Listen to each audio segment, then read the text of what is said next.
Alright, hello. So you have read the title.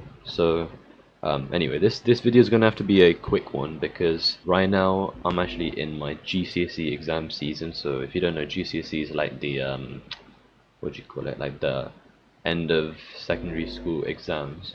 So secondary school is just like another word for like high school in like the UK. And so yeah, so it's like the end of high school exams. So these ones are quite important. And so right now I actually should be revising. My parents have like gone out the house right now, so I have about like 10 or so minutes, I don't know, to like get this video recorded. And I don't know, this was just on my mind, and so I just wanted to get this recorded. And so yeah. So let me pull up my notes and see exactly what I was gonna say. All right. So you read the title. Should I revise for tests? Now, the reason I was thinking about this was that a bit earlier than my GCSEs, I was kind of like pondering like this topic, and I was thinking, you know what? It actually might be better to like not revise for tests, and the reason why, you might be thinking like, bro, what do you mean? Like you got to get good results, no? But I think the main purpose of tests is actually to show you what you're good at and what you're not good at. And you shouldn't actually be focused on what grade you got. You should more be focused on like what you did good and what you didn't do so good and how you can improve for the next one, not what grade you got. Because realistically, that doesn't actually matter. It just, all that actually does matter is how you can get better so that you can get whatever grade you want in the future. But the grade that you get now is irrelevant, right? So that's what I was originally thinking. And this is a good mindset, because that means for like all your tests you don't have to revise. You can just go in, and you shouldn't feel stressed about it, because whatever happens happens. Like if you do good, you do good, and if you do bad, you do bad. It doesn't matter like how you do.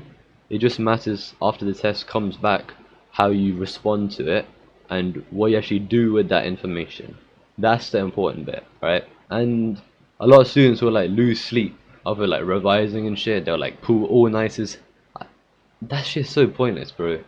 You're actually like fucking up your sleep for what? For like a letter, for like A or like a 9 or some shit, bro. Like, you realize how stupid that is? Wait, I just want to check if my mic's on. What the fuck? Uh, all right, cool. All right, all right. Anyway, okay. So I think I said a point like your results in other tests are like irrelevant. But then I was talking about this with some friends of mine, and they said, yeah, you might be able to do that for GCSEs, but not A levels.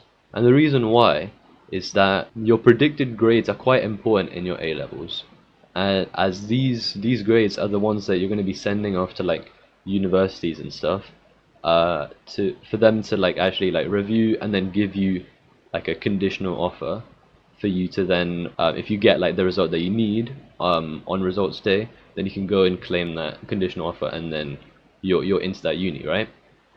But to get that conditional offer in the first place, you actually have to have good predicted grades. And what these predicted grades are based on is what you get in all these like random ass tests like midway through the year.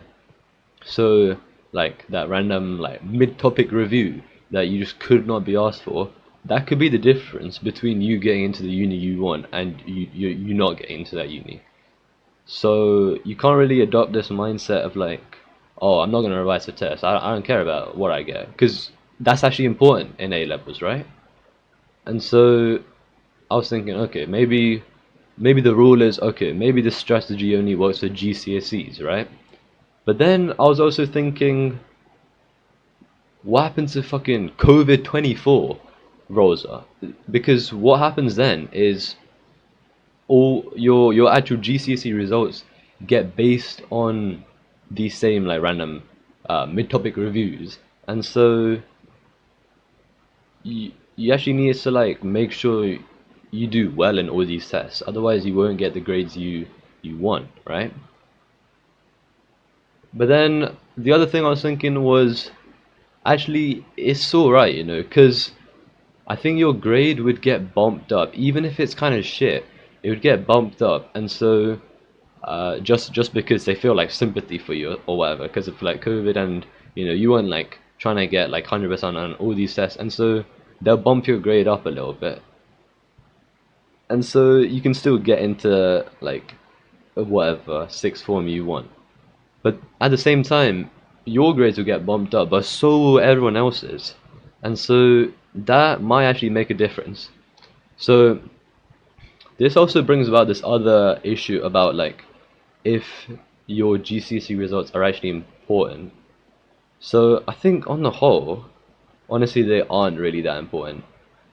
Only reason they are important is if you're trying to get into like a specific like college or sixth form that has like a certain number of points you need to get in your GCSE grades to actually get into that college or sixth form. So in that case, then it is important that you at least get that threshold, right? Now, with sixth forms, if you're already like a internal, which is like if you already go to that like secondary school, uh, then it's a bit easier for you because they have like that school would probably have more preference for you to like carry on going like from secondary school into sixth form, and so it'd be easier for you even if you have a bit like shit grades to get in. Like you probably would get in even if some external guy has like one grade higher than you. They'll probably prefer you to get in if you have like the grade that you need to get into that sixth form. But if you're an external, that's where it's kind of that's when it's a bit more difficult because everyone else's grades are going to be high. So that means there's probably going to be a lot more people just in general that have the grades necessary to get into this sixth form. So probably all the internals are going to get back in, and so there's going to be less spaces for externals, and all the externals that are smart are going to have even better grades, so they're all going to get in. So you might not even be able to get in.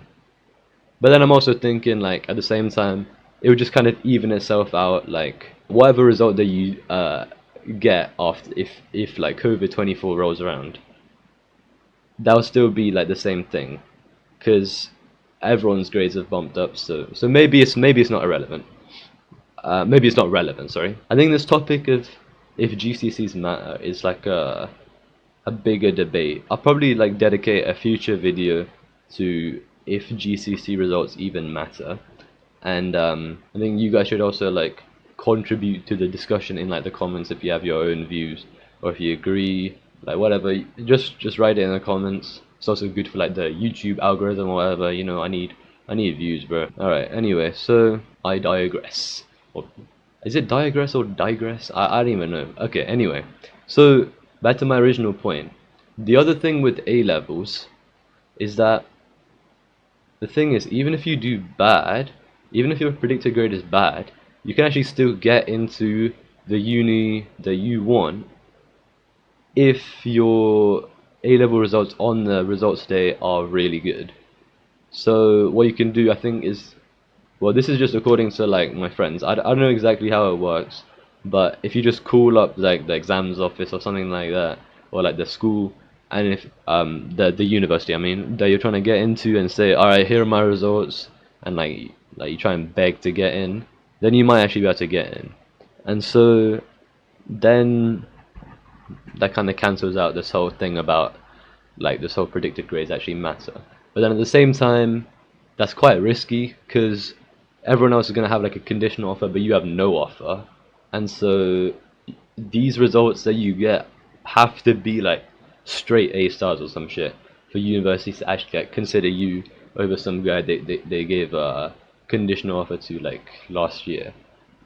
And so this kind of just defeats that original point of like reducing stress in the first place about for tests, because you're gonna have to make sure that these results are good, no? And so you can't really just like not revise for them. But at the same time, like what the strategy you could adopt is that for like random tests throughout the year, you don't revise for it. You just go through them and see how you do, and you improve on the stuff that you're bad at after the test, and then in your actual, like when you're preparing for your like actual exams at like the end of the year, so your GCSEs or your A levels, whatnot, then for those exams you actually prepare for to make sure you get the results you want. But I don't really know if this strategy would work in A level, because even though you're taking less subjects in your A level, you're probably taking like 3 or 4 compared to like 9 or 10 in your GCSEs. Even though it's less subjects, there's going to be like a higher density of information that you're going to have to memorize, and so it's actually going to be maybe even more stressful than your GCSEs. So maybe it's worth like always just revising throughout the whole year to be able to even cope with your A levels in the first place. Like if I had to retake my GCSEs, like my whole like GCSE like 2 year course or whatever, what I'd probably do is like make it as easy as I could for myself. It's probably like going into like this other video that I have planned about like what I'd do if I could redo my GCSEs. But what I do is just like, to put it simply, just make it as easy as I can for like future me. Well, present me now. You get what I mean? Like the one that's gonna be taking the exam. Make it easier for that version of me by doing my revision early and like making all the resources early, so that it doesn't have to be like a stressful experience. Because I think if you do that, GCSE is actually quite calm. Like right now, they're like decently calm. Like I've had to do a bit of revision. Well, not like when I say a bit, like I'm a bit of a sweat, so it's probably different for me. But I've done my like fair share of revision, but it's not like too much, and I'm doing pretty good. But if I just like revise throughout the whole year, just like a little bit, I literally wouldn't have had to like properly revise for my GCSEs at all. I'd just be going through it because I already knew all the shit. So yeah, I probably went on like 20 tangents in that video, but there's probably a lot of good points to like delve into there. There's a lot of things to unpack. So yeah, let me know in the comments if you like this type of like discussion format and you want to see more of it. Um, so yeah, I think that's all I really wanted to say. All right then, peace.